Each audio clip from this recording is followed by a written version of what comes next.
Okay, so, I know the title sounds a little bit clickbaity. The best way to turn an F-Zero 99? That's just holding left or right.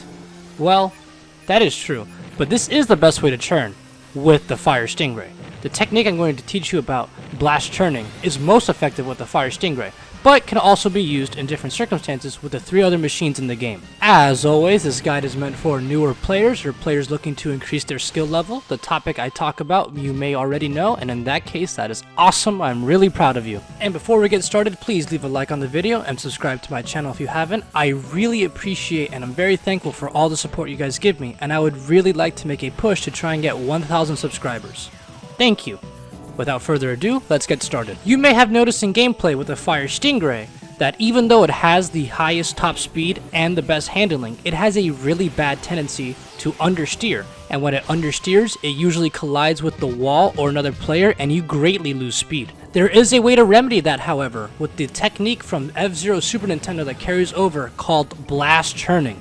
If you've heard me use the term blast tapping in previous videos, this is what I was referring to. Blast turning simply means tapping the accelerator very quickly while steering through a corner.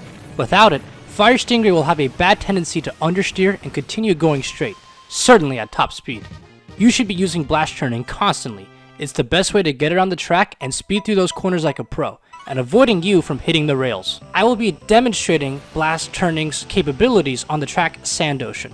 First, let's watch a video of a Fire Stingray trying to maneuver through Sand Ocean without using blast turning or drifting. As you may notice, the Fire Stingray is constantly colliding against the walls and losing a lot of its speed, and because it has the worst acceleration in the game, it takes a very long time to bring that speed back up unless you use a boost, which takes away some of your energy. Now, if we take the turns by cutting the accelerator and also using the drift buttons, we see that we are able to maneuver through it a lot better, but we still lose quite a bit of speed. Now, if we take the turns with blast turning, you'll see that the Fire Stingray is able to maneuver through it quite well while losing very little speed in the process. If you combine blast turning with boosting, you could see that it becomes a beast with its speed and could easily start front running if it all goes right. Of course, once you get blast turning down, you could start combining blast turning with drifts to start taking turns not only more effectively with minimal speed loss, but also a lot sharper, and you could take way better lines with the Fire Stingray, minimize speed loss, and combine it with boost to become a really big threat on the track. With its natural top speed and the ability to sharply turn with blast turning, it's no wonder why the Fire Stingray is the best machine in the original F-Zero Super Nintendo,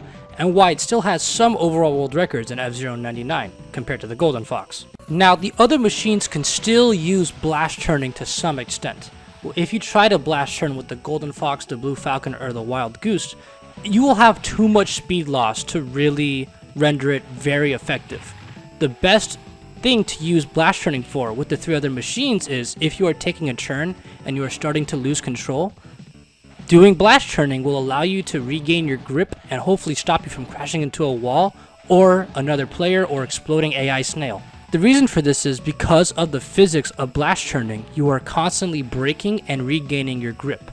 So with the other machines, while they are a lot more slidey and turn a lot wider than the Fire Stingray, you will still be able to regain some semblance of grip on a very wide turn. So blast turning still has some effective use with the other machines, it's just not as massively applicable as it is with the Fire Stingray. For the other machines, I would recommend turning without accelerating, or turning without accelerating and using drifts for sharper turns, because the other machines still have pretty decent acceleration and can regain that top speed a lot faster than the Fire Stingray, especially if you use boosts. Just because of that, however, don't discount the uses that blast turning could have with the other machines, because that regained grip could be the difference between winning a race, placing in a race, or exploding and ranking out.